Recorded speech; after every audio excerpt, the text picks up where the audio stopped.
Welcome back to this Let's Play of Mask of the Betrayer. Last time I made a new set of armor, and I'm actually also going to do a little bit more crafting using the enchanting system. This belt, which I've had for a long time, has only 3 modifiers on it. Based on your level, if you're essentially less than level 20, you can't enchant things that already have 3 mods. After level 20, you can enchant things if they have less than 4. So I'm going to put a 4th modifier on this belt. Now, specifically I'm trying to use up the Brilliant Spirit Essence that won't stack with the others.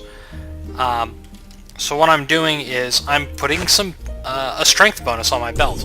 Strength is not a real important stat for me, so I don't really care that I'm not getting sort of an optimal bonus here. Those 4 essences used gives me a +6 strength bonus, which I guess if I decided to hit something would be useful, but this is not a character that really smacks things in combat. It's mostly just so I don't have to worry about carrying things. Our objective right now is to go back to the Death God's Vault.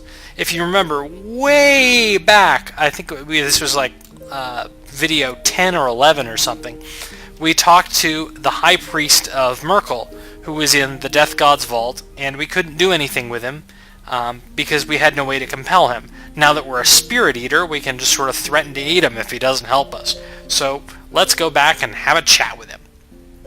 If you remember, or actually more specifically if you don't remember, there are 2 shadow portals you can take. We're ultimately going to this site in the Shadow Realm, but we have to go through one of the 2 portals first. I cleared this area out previously, so there's nothing here, but back to the Death God's Vault. And actually, it's sort of a nice little skeleton on top there. Here's the priest again. And we can either try to intimidate him, we can just attempt to devour him directly, or we could try to probe this furnace with our powers. And more or less it tells you there's a lot of souls of evil people. And the priest kind of says, "What the heck are you doing it?" And you can tell him that you're a Spirit Eater. And he mentions that the god always mistrusted me because my predecessor Akachi, which is a name we've heard, betrayed Merkel, aka the Betrayer. And apparently this guy was the most removed from his association, i.e. he didn't know what was going on, so he must have been innocent, right? How was Akachi punished? And he mentions that he doesn't remember the punishment, only that Merkel was proud of it. And you can ask sort of why he's in here with all these evil people. And apparently Cyric, who's the god of some evil thing, I forget, had his followers attack the place. But the priest kind of held out on not letting him into the... I mean, Merkel's not exactly the god of fluffiness and light, but I guess he had principles. Anyway, and you can feel sorry for him, and you can tell him that it actually worked, that the lower level's still sealed, and you can kind of just chat, and it offers you a new ability, Eternal Rest. And essentially Eternal Rest allows you to eat undead, who are not necessarily spiritual undead, like, ghosts and such. And it has some advantages over normal Devour Spirit, other than, it can target other things. And that it never increases your craving, which is convenient, frankly. And a variety of furnace spirits, talk. And you can sort of say, well, I can help you guys out too.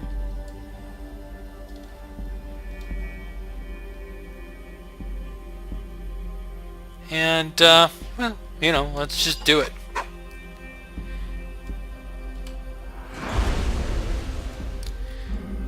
And doing so gets you attacked by these 2 Shadows of the Void, who are undead enemies with fairly powerful ice attacks, which, if you remember, is extremely unhelpful for them because I'm immune to ice damage.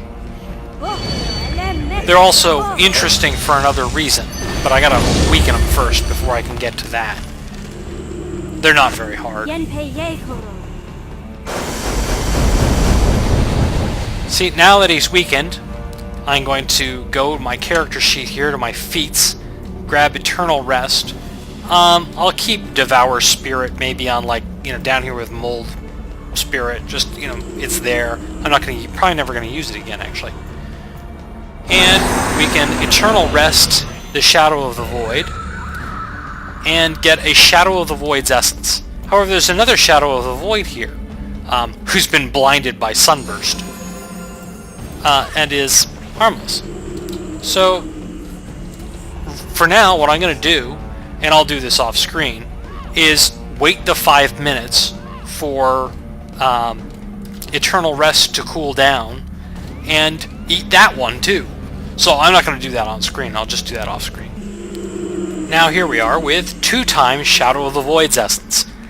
I'm not actually going to make much use of Shadow of the Void's essence, but it's exactly like the essence from that Fire Spirit that we could have eaten, but chose not to, in the Burning Grove, except this one is ice damage. You can also use it on your equipment to give 100% ice resistance plus some fire weakness, but since I have the Orglash Crystal, I really don't care about that.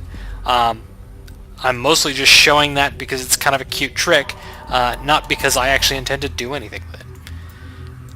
Anyway, Eternal Rest is what we wanted to pick up here. Other than that, we now have the key to the lower levels, so we could explore the Death God's Vault further, but I'll do that later because they're going to have to come back here anyways.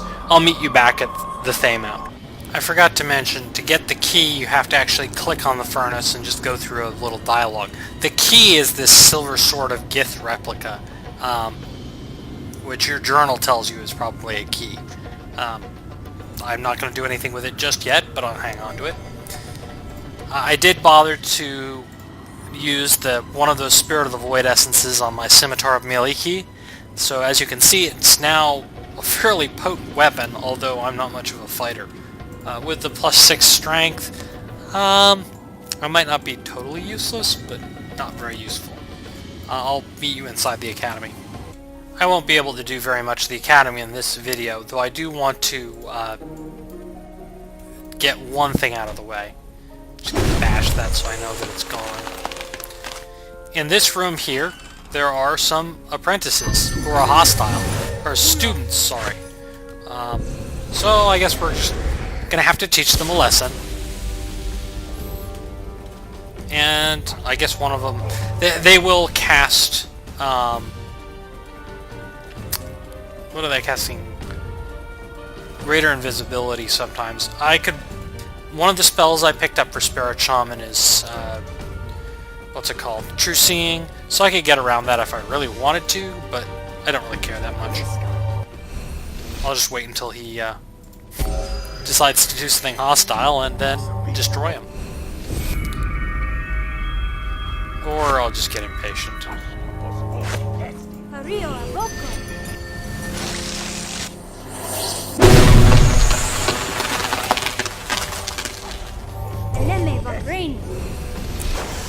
Notice that even though he's a student, he is casting 9th level spells at me, so, you know.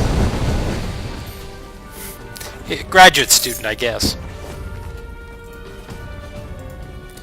They did mention that they were going to try and take over Sophia's position. This door here would have been locked previously, and behind it are some Dread Wraiths, 3 to be precise. I am going to have a little fun with them now that I can Eternal Rest.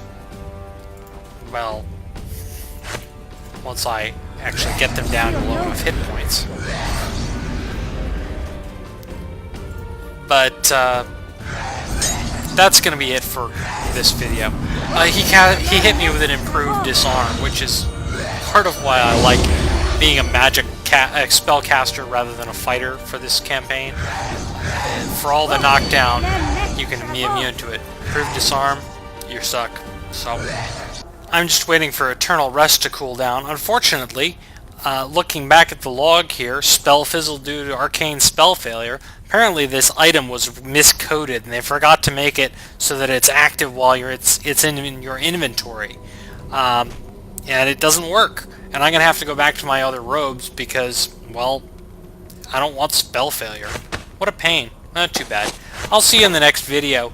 I'm just going to be here. I may not bother to devour both of them, but I do want to get enough Brilliant Spirit Essences sooner or later to get a second Pristine Essence. Anyway, I'll see you in the next video.